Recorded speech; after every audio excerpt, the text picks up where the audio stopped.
Who and what is FOR? FOR, or Friends of Residents in Long-Term Care, is an independent advocacy organization committed to improving the quality of long-term care in North Carolina. FOR gives voice to the thousands of people in nursing homes and long-term care facilities around the state, advocating for their rights, their happiness, and their dignity. Board Chairman Bill Lamb put it this way at this year's awards gala. We've been and remain for strong laws and regulations protecting the safety and rights of consumers. For effective oversight and enforcement of those laws and regulations. For promoting a stable, competent workforce available in sufficient supply. For provision of care and services in a manner where the consumer has voice in their own care on their terms. For a public informed about long-term care issues and concerns. For empowering residents and families to be able to speak for themselves to impact legislation and rules around long-term care. And without apology, we are for quality long-term care, no matter where. Hi, I'm Vicki Turner in Winston-Salem to give a little background about FOR's beginning. In the early 80s, advocates began to identify system-wide issues impacting long-term care residents and their quality of life. Concerns such as the need for adequate and well-trained staff is just one example. Laws and policies regarding oversight of such issues were being formed minus input from the voices of those most affected, the consumers themselves, and there was no independent organization enabling those voices to be heard. So a handful of advocates from across the state set out to create just such an organization. In 1987, the Babcock Foundation awarded the initial grant. I was honored to serve as the first director.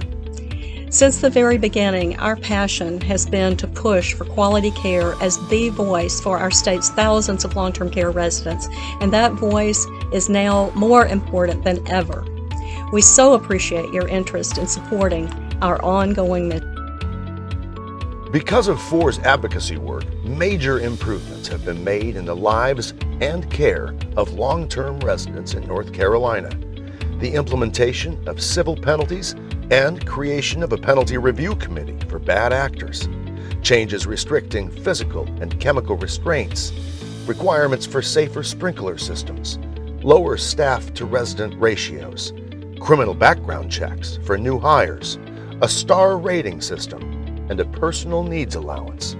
FOR has taken the lead on all these improvements, and everyone from residents to other advocates have taken notice. This is Hillary Kaler. I'm with the Area Agency on Aging in Charlotte, and I'm a regional ombudsman. I've worked with Friends of Residents for about 18 years, and I really appreciate all the advocacy that they do. I enjoy working with them, with Bill and with Lauren. They have always been there for the Ombudsman program. They've been there for folks in long-term care throughout North Carolina, and they're wonderful advocates and wonderful partners to have with anything we've ever done. Legislative days in Raleigh and different events over the years, and I really can't say enough about them and appreciate them very, very much. My name is Shanti Matthews, and my mother, Carolyn, is in a continuous care community in the area. There's just nothing more important right now than what you're doing to help families like ours to stay connected and to visit and to share our love and support. So I'm very appreciative of all that Friends of Residents in long-term care are doing to support families like mine. Thank you so much. FOR has assembled a group of advocates around North Carolina willing to stand up for quality long-term care. People who have seen the value of loved ones being truly cared for and who truly want the same for others. Hi, my name is Roger Regelbrugge, and I work in the asset management industry here in Charlotte, North Carolina. As someone who has an elderly father living in a long-term care facility, I've witnessed and experienced firsthand the trials and hardships associated with the regulatory lockdowns of the last 6 to 7 months. The recent period perfectly illustrates how vital the efforts of the Friends of Residents organization are in raising up the voices of our senior citizens and their families. I'd like to give special thanks to the Friends of Residents organization, Bill Lamb and Lauren Zingrath in particular, for their unwavering representation of some of North Carolina's most vulnerable and often overlooked citizens. But while foot soldiers are critical to the fight, they can only do so much. FOR's impact on the lives of residents and their families could be even greater. With additional resources, FOR could educate even more people on how residents can be their own best advocates. FOR brings a record of success and a talented, dedicated team ready to keep making a difference in 2021. And with Executive Director Lauren Zingraf now at the helm, long-term residents in North Carolina can expect even brighter days ahead.